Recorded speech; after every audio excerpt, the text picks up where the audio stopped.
I took a little group of the, my friend will call them, the eccentrics, from year 1 to... reflection on us. No, not at all.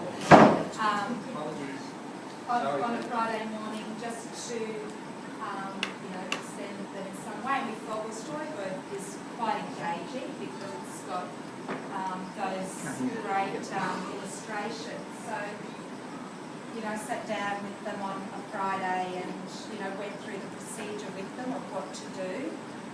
Just the logging in was interesting, just to start with. But once they got onto that, every consecutive week they were pretty good at just getting on and finding their own.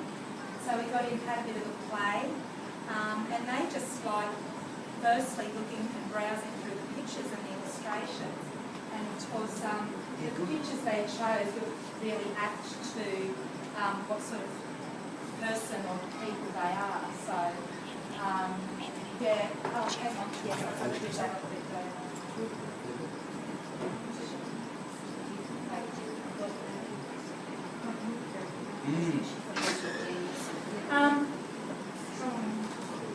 So once they'd had a bit of a play and we had a bit of a chat about it and what they could do, and they experimented with it a bit, they just got in and started putting their little story together.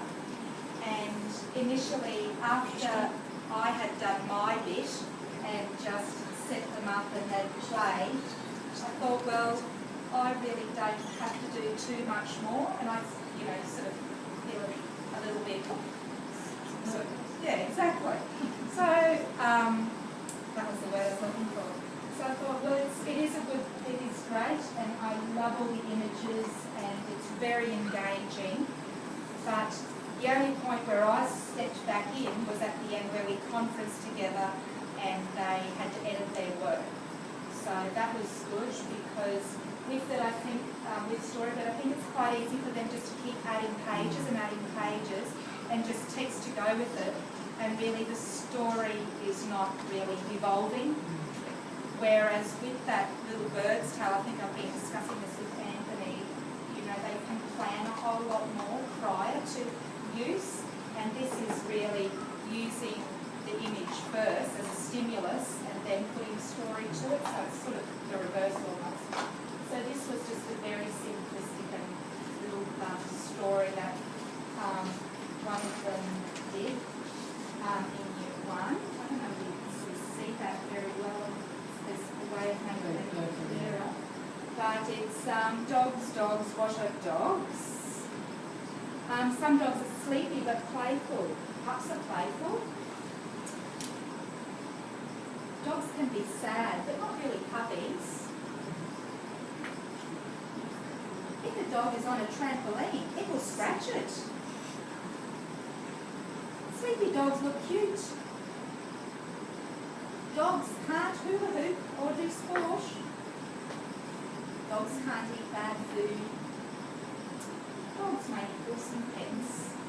And when I asked the kids, what do you really like about using Storyboard? They said, oh, the pictures. Yes, that's good. What else do you like? We like that we can get to type, so they like that idea. And Harrison piped up and said, oh, it tells you when you're wrong. I said, oh, what do you mean it tells you when you're wrong? He said, oh, all the words come up underlined in red. And I said, well, that happens at other times when you're word processing. I'm not sure how much of that you'd actually done. So we sort of went through that and how you click on the word and right-click, and it comes up with some options for you to the correct spelling. So they also, I guess, learned that little small technique or strategy as well. I like it as a tool, but I think it is more just a tool, whereas Little Bird's Tale, I think you can get more out of it, I think, in terms of narrative sort of writing. So the illustrations are fabulous. Some of Harrison's that he chose were really, it just really suited him and his style, I guess. And that really suits the child that did that one.